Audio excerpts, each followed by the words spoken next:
It's quite likely you're going to get a mechanical failure when you're out and about on your e-mountain bike ride. So today we're going to take a look at the most common failures and how you're going to fix them. Right, before we get into the fixes, you're going to need some basic tools to save the day. Now, if I was just going on a short ride, I'd probably be taking with me just an inner tube, a pump, a multi-tool with a chain tool that's built into it, tyre plugs, and a quick link. But if I was going on a bigger ride, this is probably what I'd take. A backpack for carrying all these extra tools in, because for those short rides, you could probably in fact carry all those items in a little bum bag or possibly on your bike itself. So backpack. In here, I'd be adding a tow rope if I was to get a motor failure. Variety of different zip ties can definitely save the day. Some quick link pliers, some normal pliers, tyre boot, first aid kit, and of course a fully charged mobile phone.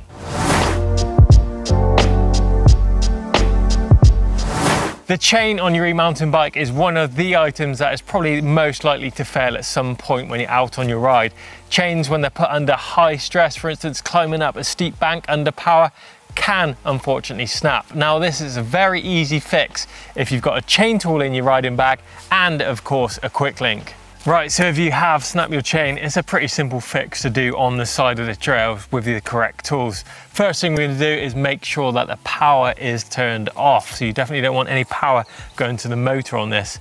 Next up, you need to make sure that the chain is still threaded through the drivetrain correctly. So just make sure it's routed for your derailleur and of course your chain ring and chain guide if you've got it.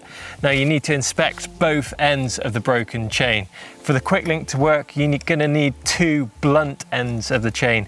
If you have got it on one of the other links, you need to push that link out and create a blunt end using your chain tool.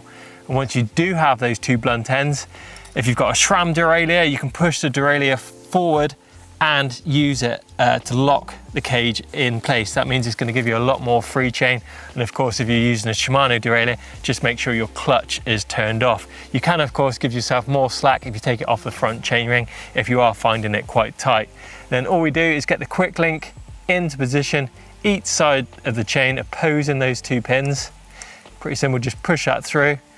Then you line the link up together. Once that's in place, just give it a slight pull. Now you might find it doesn't fully engage. Now that's fine. Just take that tension back off the derailleur, and then all you need to do is cycle your chain round.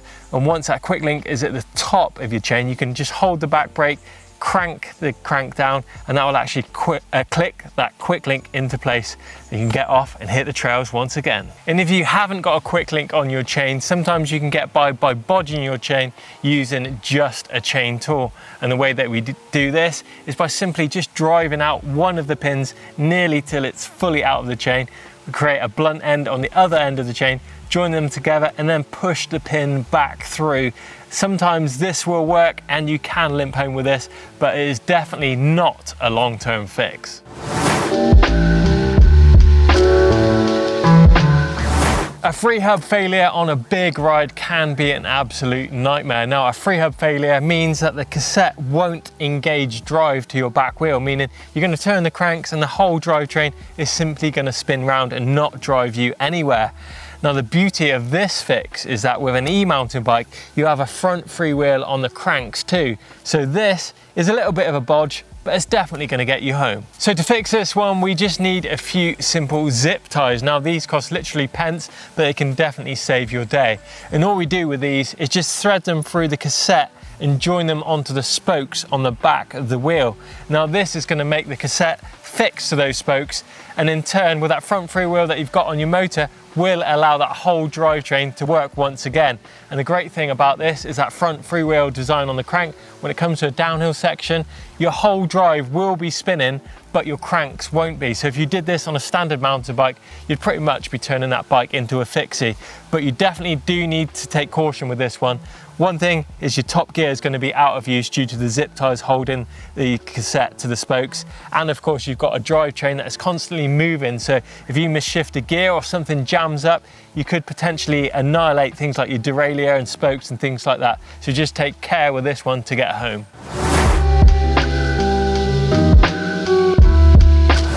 Your bike may throw a fault code or it might even break down completely, but fear not, some of these can actually be fixed at the side of the trail.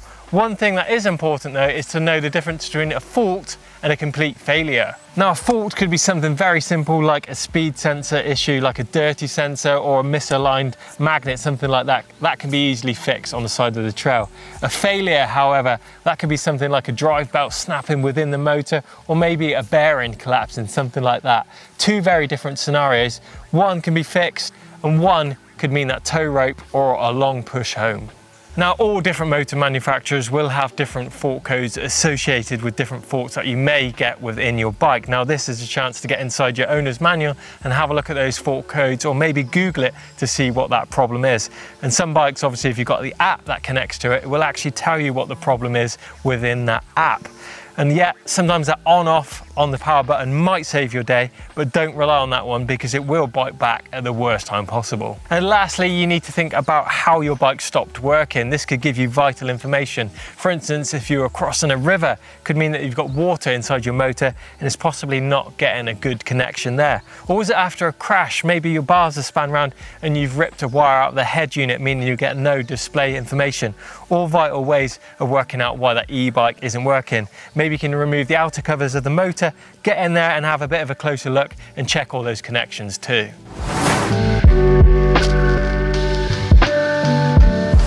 If you're running tubeless on your e-mountain bike, you're going to be quite well protected against all punctures and impacts that you could possibly suffer out on your rides. However, there is times when you're going to get that puncture or hole or slash in your tyre that sealant simply won't fill.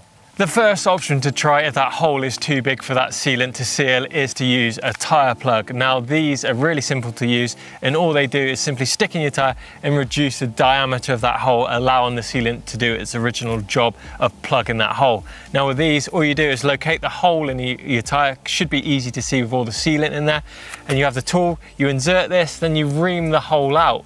Then you get one of the puncture plugs onto the tool, you slide it into the tyre, pushing it in, and you allow two tails to hang out of the tyre. Twist it, remove the tool out of the tyre, and that should hopefully seal that tyre up. And all you need to do with this is reinflate the tyre, and that sealant should carry on and do its job that you definitely need in your riding pack. Probably one of the worst noises that you'll ever hear if you ride a mountain bike or an e-mountain bike is your derailleur going into your rear wheel and ending up looking like this, meaning you potentially got a long push home because your drivetrain is literally jammed solid. Well, it's quite an easy fix to get out of this one and limp home. So it looks like an absolute mess down here. We've got the mech all twisted up, the chains all tight. Well, all we need to do is turn that power off on our bikes to make sure there's no power going to the motor, and then we're going to locate that quick link. Use our quick link pliers in there, quickly get in there, pop that off, and that's going to remove all that tension from the chain.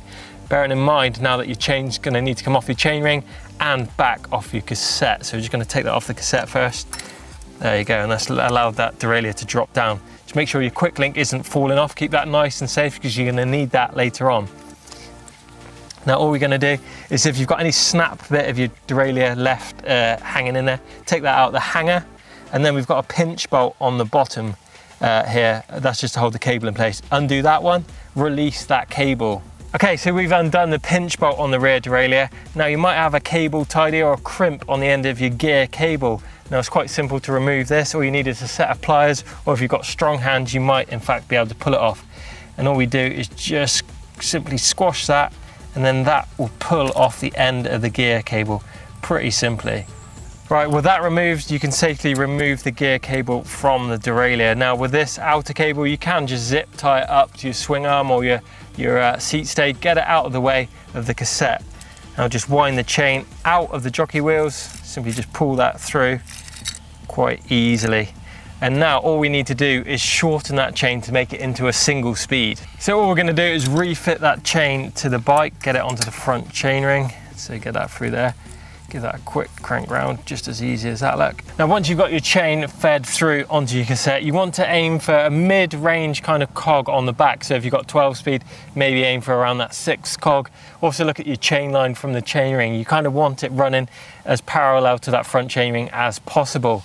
Then all you do is get your 2 blunt ends, because you remove your quick link, and aim it up to roughly go to the next blunt end available in the chain. Obviously you're gonna have to use your chain tool to remove a section from that chain to allow you to join it safely. There's a few things you need to bear in mind here. On a full suspension bike, you will have that suspension action, meaning that that chain will need to be slightly longer because the chain will actually pulls as the suspension moves. With a hardtail, you can set it a little bit stiffer.